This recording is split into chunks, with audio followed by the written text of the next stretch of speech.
Okay, so we're going to come back to lesson 5.1 and we're going to work on the system of three equations and three unknowns. Now, if you have trouble in this lesson, it's typically with these problems.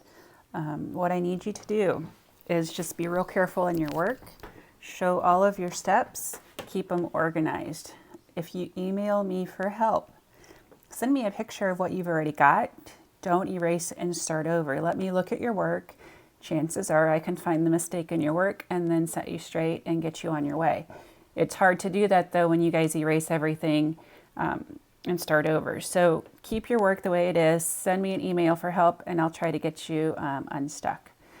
Now, when I look at this problem, you can basically solve for x, y, or z first. It's totally up to you which variable you want to take care of first. I typically just look at these and I look at possible things that are going to eliminate on their own if I just add two equations together.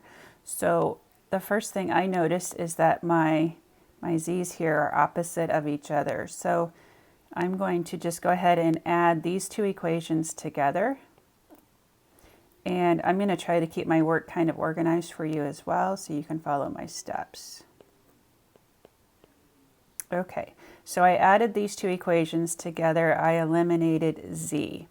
What I have to do for the next set is I basically have to take two equations and eliminate z again. My options would be the first and the last equation or the last two equations. I'm going to go with the first and the last. I'm going to keep the first one the same. And I'm going to multiply this equation by 2. And by doing that, my z's are going to eliminate. So I'm going to add these together.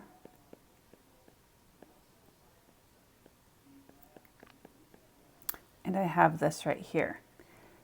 From here, I'm going to bring these two equations together as a system.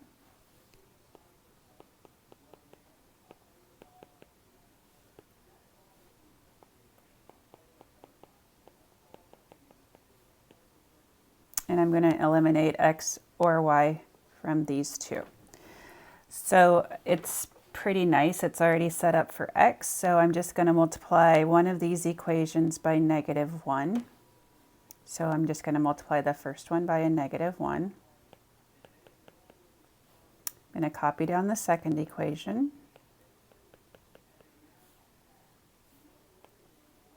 My x's eliminate. They add to 0. And my y is 3. I'm going to take this 3 and I'm going to plug it back in right there to get x.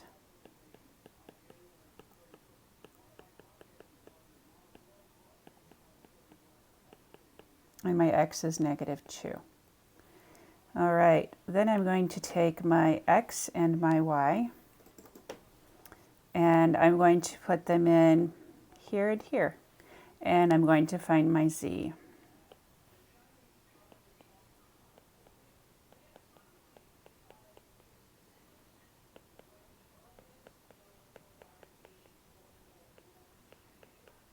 And my z is -4.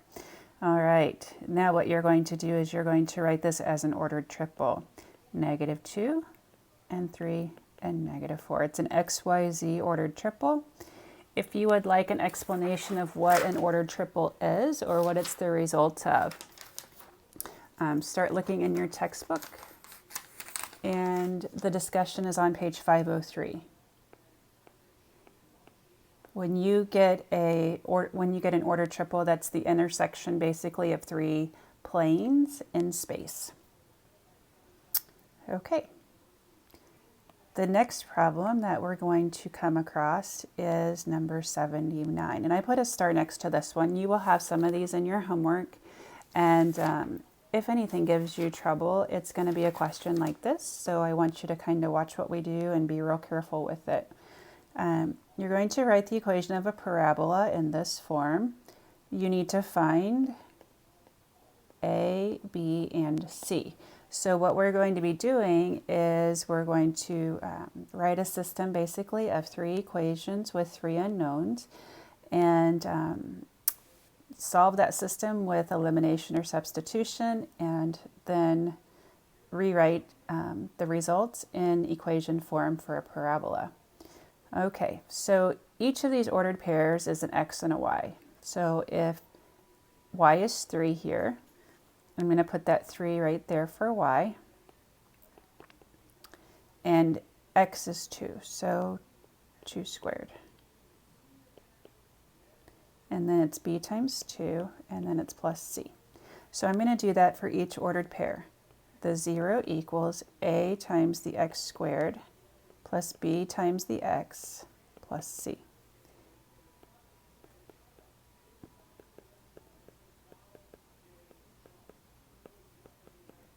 Then I'm going to go and clean up each of these equations and flip them around so that they're in a more familiar format.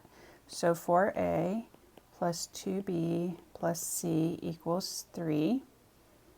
1a minus 1b plus c equals 0. And let's see, 4a minus 2b plus c equals 2.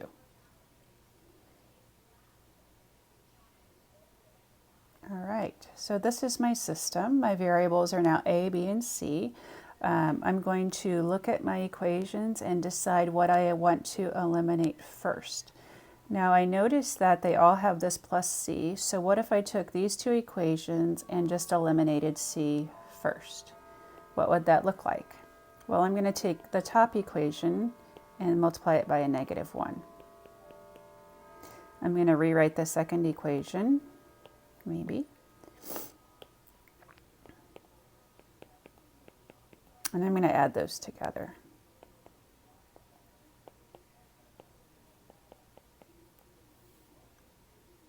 Okay, then I'm going to take these two equations and do the same thing.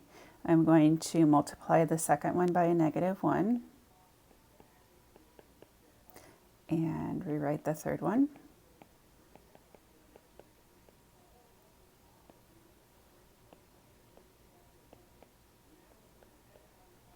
And I have that right there.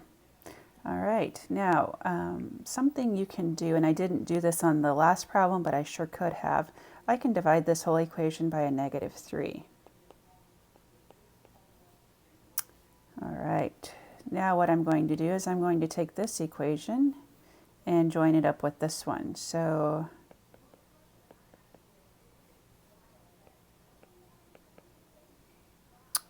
I see a mistake right there. That needs to be an equals. So that equation's there, this one's here. Let's get rid of this. And I'm going to do elimination again. It's perfectly set up here to get rid of the b's. And a is 3/4. So not all problems come out with super pretty answers. I'm going to take this 3/4 and I'm going to put it right there for a. I can put it back in any of these equations that have a and b. I just chose this one. Let me switch colors on you.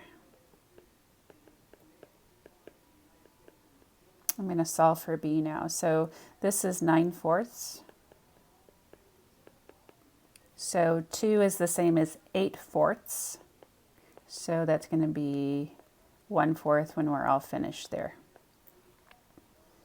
Okay, now we're going to take our a and our b, and we're going to put them back in one of these original equations. So I'm going to take both of these, and I'm just going to put them in that second equation. It seems to be the easiest one.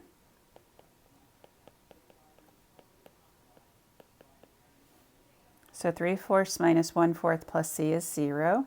That's 2/4, that's a half. And my c is -1/2. Okay, remember you have to write the equation of your parabola. And so that's an equation in terms of x. Our a is 3/4. Our b is 1/4, and our c was -1/2. That takes care of it. Okay, that's the end of your notes. Please let me know if you have any questions.